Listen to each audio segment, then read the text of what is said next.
Salve, salve galerinha do canal De Santos. Vamos aí para nossa aula de hoje, tá certo? Vamos aí estudar comportamento térmico dos gases. É isso aí, galerinha. Você que não é inscrito no canal De Santos, se inscreva aí no canal De Santos, tá certo? Deixe seu like aí para fortalecer o professor De Santos e não se esqueça, ative o sininho para ficar atento às próximas notificações, beleza?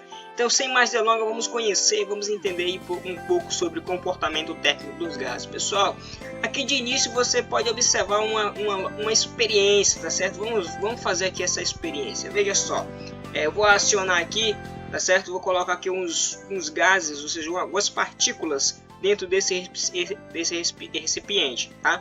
Então lembre que esse recipiente ele está isolado aí, ou seja, eu posso controlar a pressão, posso controlar a temperatura. Então veja que as partículas, pessoal, vão se caçar os seus movimentos. E ó, veja que quando eu aumento o número de partículas, olha só, eu posso observar o comportamento dela aqui, ó, ou seja, na verdade aqui é um gás, eu posso ver o comportamento desse gás aqui, tá certo, galerinha? Então é uma ideia aí do que nós vamos estudar hoje. É isso aí, galera. Então fique aí com o professor De Santos, tá certo? Pra gente entender um pouco aí, tá bom? Então veja só, primeiro ponto que nós vamos discutir aí é sobre mol, tá? Então você tem uma tabela periódica que tem cada elemento. O que seria o mol, pessoal?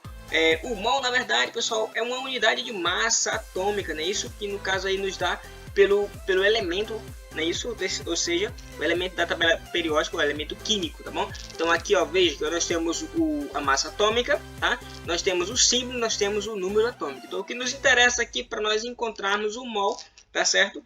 É conhecer a massa atômica. O que seria essa massa atômica? Na química aí a massa atômica vai definir, né, o elemento, né, da tabela periódica, tá certo? Então veja só, galerinha, massa molar de um elemento é a massa de um mol de átomo desse elemento, tá certo? Então nós temos aí a massa molar e também nós temos a massa molecular de uma substância, né? Que no caso aí é a massa de um mol de uma partícula dessa substância. Veja, uma outra coisa importante e interessante que nós não devemos esquecer é a questão aí do número de Avogadro, tá certo? Por experiências, veja que o número de Avogadro é basicamente 6,023 vezes 10 elevado a 23 partículas por mol.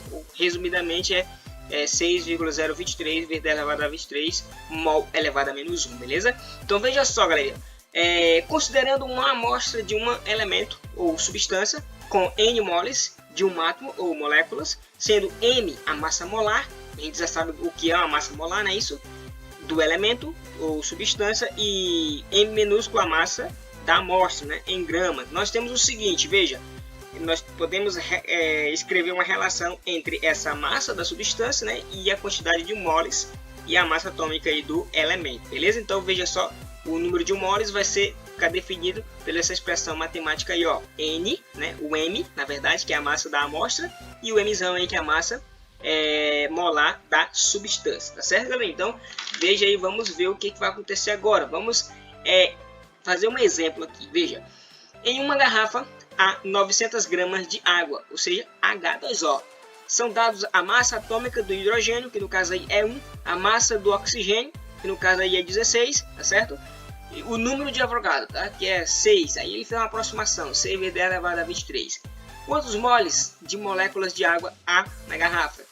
Quantas moléculas de água há na garrafa? Então, veja aí, galera, vamos resolver esse negócio aí de forma bem prática, tá? Então aqui você vai entender que a resposta que está procurando a quantidade de moles, é isso, e a relação nós vamos ter da seguinte forma: é a massa da substância dividido pela massa molar. Então, quem é a nossa substância? É o H2O, tá certo? O H2O, que no caso aí tem 900 gramas, tá certo? E se você observar a massa molar, no caso aí é 2 vezes, eu pego a massa atômica do hidrogênio, que é 1, mais 16, que é a massa atômica aí do oxigênio, beleza? Então, fazendo a operação matemática, nós temos o seguinte, ó, 900 gramas dividido para 18 gramas por mol. Então, isso aí vai ser 50 moles. Então, quantidade de moléculas de água, né, que há na garrafa, é 50 moles. Aí ele quer saber quantas moléculas existem, né?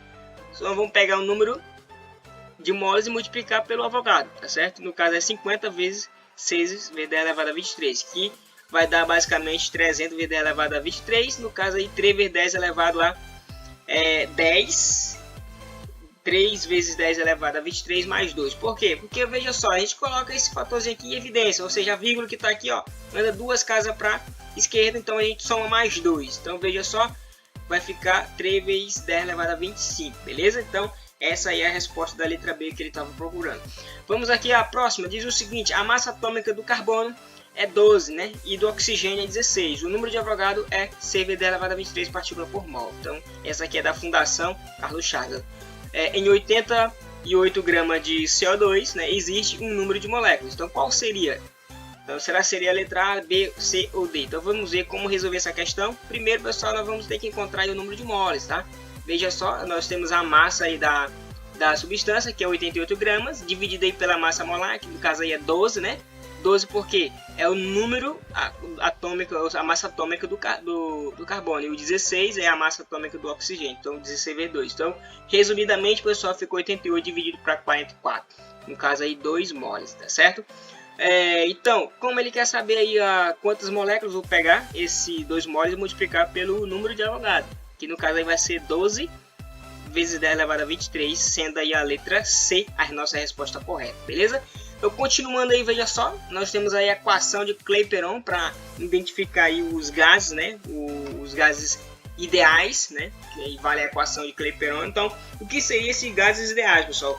Os gases ideais é o seguinte: as partículas movem-se em todas as dimensões de modo contínuo e desordenado, beleza? Então, isso é uma propriedade do gás ideal, tá? E outro ponto é: as partículas colidem entre si com as paredes do recipiente que contém o gás, exercendo uma pressão sobre ele. As distâncias entre as partículas são muito grandes, tá certo? Em comparação às suas dimensões próprias. E a outra propriedade de um gás ideal é o seguinte, ó: as colisões são perfeitamente elásticas, tá certo? E a última propriedade diz o seguinte: quanto mais intenso o movimento das partículas constituinte de um gás, mais alta será a sua temperatura. Então vamos ver aí como é que isso funciona na prática. Então veja só esse experimento aqui, ó. Veja só, nós temos as partículas se movimentando aí de forma desordenada, então ela tem um comportamento aí de um gás ideal, tá certo? Veja a temperatura dela, tá bom? Que é de 1470 Kelvin, e aqui nós temos a pressão. Então, exemplo clássico aí das partículas movimentando de forma desordenada, batendo aí na parede do recipiente. Quando ela se choca entre si, ela de forma elástica, tá certo, pessoal? Então, vamos observar aí uma aplicação da equação de Clapeyron, ou seja, nós temos aí a constante universal dos gases, que é o R, tá bom? E esse R é dado em função da pressão, do volume, da temperatura e do número de moles. Veja só, unidade de pressão, né? Unidade de volume, mol e o Kelvin, tá bom? Então veja só, quando a pressão está em atmosfera, veja, nós temos uma constante universal dos gases de 0,082, tá? Se atenta aí para unidade de medida, pessoal. Quando a pressão é dada em Pascal, veja, é diferente a constante, tá? 81, ou seja, 8,31 Pascal vezes o metro cúbico dividido aí por mol e o Kelvin, tá bom? Nós temos também quando essa pressão é transformada para joule, tá certo? Ou seja, a constante universal dos gases passa a ser 8,31, aí no caso aí joule mol por Kelvin, certo? E o último aí é quando esse joule é transformado em calorias, tá certo? Então nós temos aí a constante universal do gás vai ser 2 calorias por mol, tá? Foi difícil, mas se desenrolou. Então essas são as constantes, só lembrando aí para você, elas são importantes na hora de a gente resolver exemplo, beleza? Então vamos fazer um exemplo de aplicação.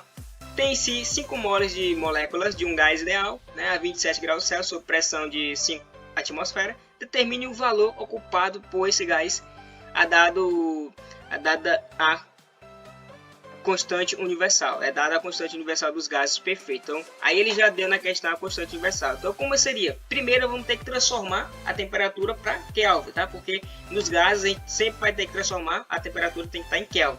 E aqui está nos graus Celsius. Então, é simples, só pegar 27 mais 273, que aqui é a equação, né, de Kelvin, e aí vai ficar 300 Kelvin. Então, resolvendo aí pela equação de Clapeyron, nós temos o seguinte, ó, como ele quer o volume, então vai ficar, ó, 5, que é o número de moles, vezes a constante, né? Isso que é 0,082 vezes 300 dividido por 5. Então, resumidamente, o nosso valor vai ser 24 litros, tá certo, galerinha? Então, essa era a nossa aula de hoje, galerinha. Espero que você tenha aprendido aí, ficado aí expert para resolver outras questões do mesmo nível. Então, até a próxima videoaula, galerinha. Valeu!